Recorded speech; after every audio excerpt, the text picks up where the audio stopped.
My name is Frank White and welcome to another episode of Photography Tips and Reviews. Today I am going to compare two microphone systems, the Sennheiser EW100 with the lapel mic, and I'm going to compare it against the Rode Videomic. Now, the two mic systems are completely different.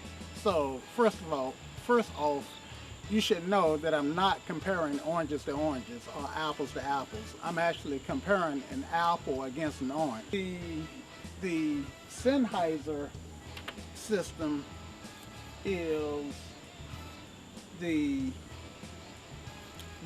wireless radio transmitter and transmitter and receiver. Now, just briefly, the way this works is this system has a lapel mic attached to it, and the lapel mic goes anywhere on my shirt. You've probably seen it attached to some of my videos before. And the transmitter goes on top of the DSLR, as you can see in the photograph. Now,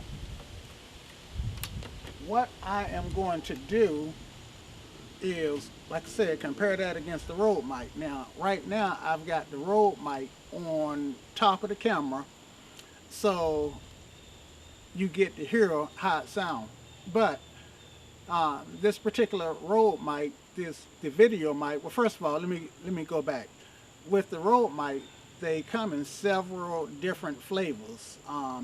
The three most popular flavors are the Rode Videomic Go, the Rode Videomic, and the Rode Videomic Pro. Now, all three of those are different mics. So the way to tell them apart is the Rode Videomic Go does not have to have a battery attached to it, so it doesn't require phantom power. You just plug it in and it's good to go. I don't think there are any controls on it, or if they are, they're minimal. The video mic is powered with a 9-volt battery, and so is the Videomic Pro.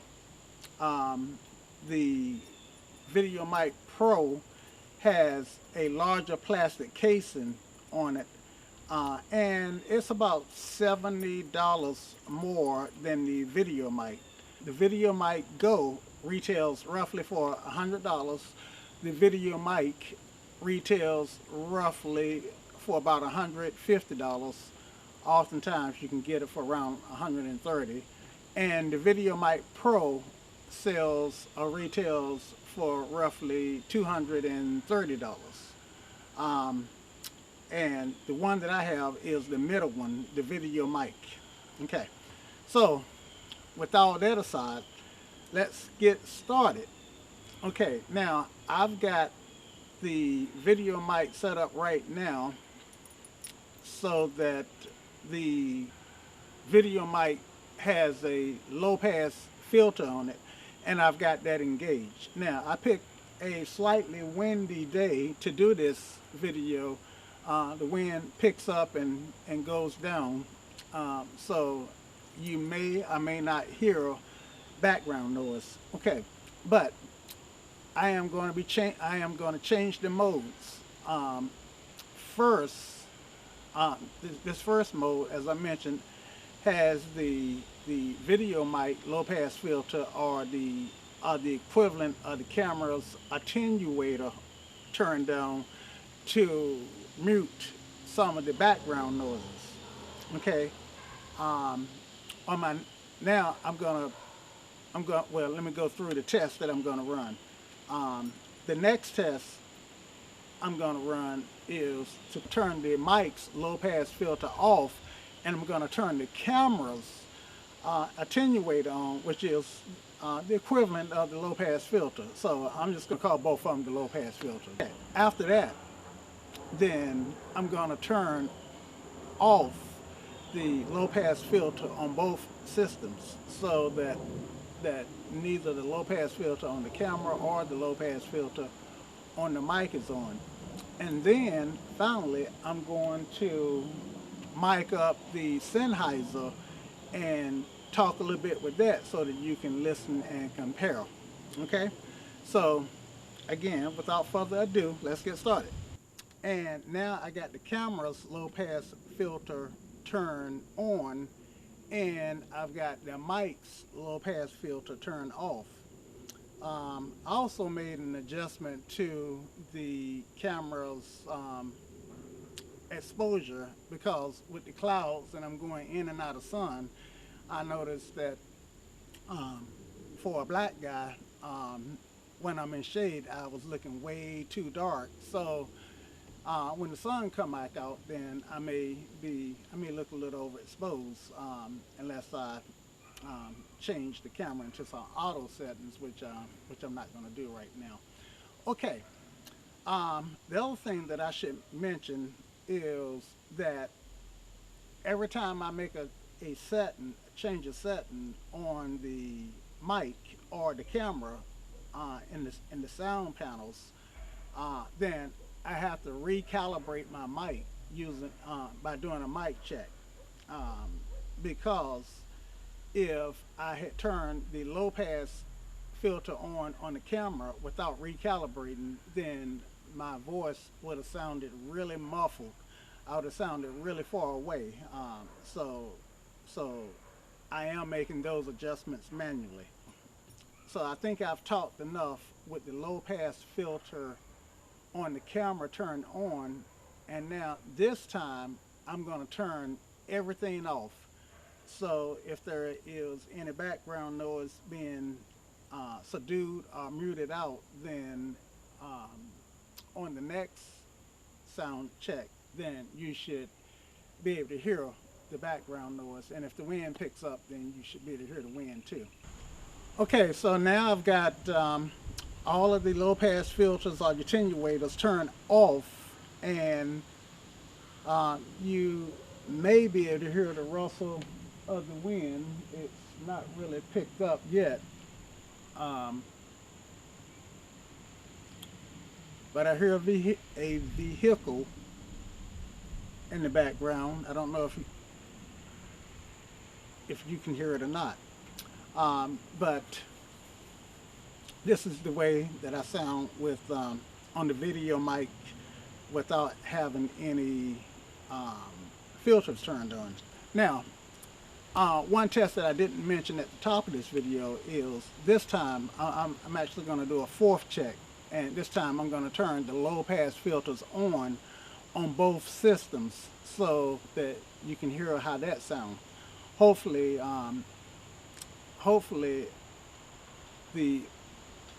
you won't hear anything but my voice, but that remains to be seen. I really had to crank up the record levels to be able to get a good reading on the VUs when I was doing the mic check. But I can hear wind rustling in the background, and hopefully you can't hear it. Now, it's possible that by me turning up the record levels, then I'm actually defeating or negating the settings that I did. Oh man, can't believe I got this broom in the background in this entire recording. I use the broom to kind of help me get my focus together. So the broom is actually going to be in this recording. So you guys should love the production value. Okay, but anyway, back to the sound test. Hopefully you're not hearing anything but my voice. And in fairness, other than the wind, I'm not really getting much of any of the background noises. Okay, so at this point, what I'm going to do is remove the video mic and install the transmitter and the receiver. I'm going to mic up with the wireless system and let you hear how that sounds. I do hear a dog barking in the background, so I don't know if the mic is picking that up. It shouldn't be. Okay, so here we go. Okay, so now I have mic'd up the Sennheiser EW 100 wireless system with the little lapel mic, and I've done a mic check, so I know that I should be coming through 5x5, which is shorthand for pretty good. Now I got the Sennheiser system because most of the videos that I do, I'm interviewing myself and I don't have another party, so I get to be able to walk around and not have to worry about being teetered to the camera, which is how I started out with my videos. I literally had a wire that was plugged into the camera, and then that wire would be teetered to me. So with this wireless system, I don't have to do that. Also, usually when I make a video, I try to improve the production value by taking the lapel mic, and sorry for the mic noise that I'm making, and I run it up under my shirt and out of the little hole, if I got a hole, or sometimes I might wear a shirt that doesn't have the buttons, and I may have to bring it down over my collar, but I usually would try to hide it, and this particular model has a lot of extra wire that I just kind of stuff in my pocket. Now, right now, I've got the attenuator turned on the low pass filter. Well, the low pass filter turned on for the camera.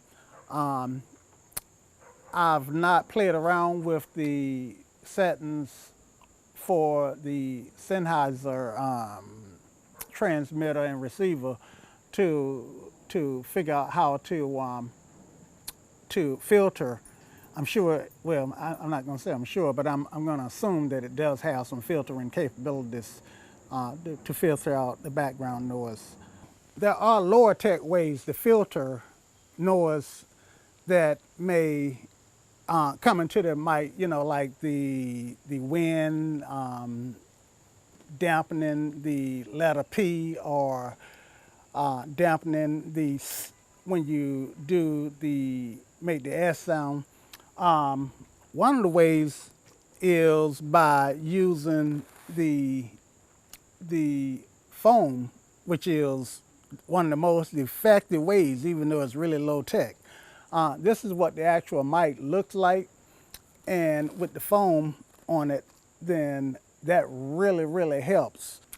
Now what I want to do is turn the camera's low pass filter off and do a mic check. Make sure that I'm sounding 5x5 and let you see if you can tell whether or not there is any difference. So at this point, I got the low pass filters turned off. I don't hear any background noise for it to be picking up, except I do hear some kids playing. I hear a dog barking, and I'm not sure whether or not that's getting picked up. I suspect that it should be. So this is how I sound with the low pass filter turned off on the camera. I hope I've been helpful in helping you determine which mic system you might want to use, or some variation thereof, whether or not you go with the Videomic Go or the Videomic Pro or the Videomic, which is kind of in between the two. the Sennheiser wireless mic system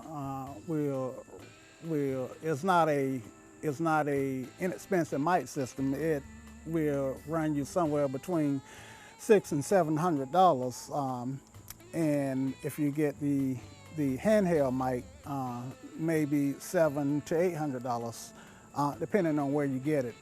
But I do recommend B&H.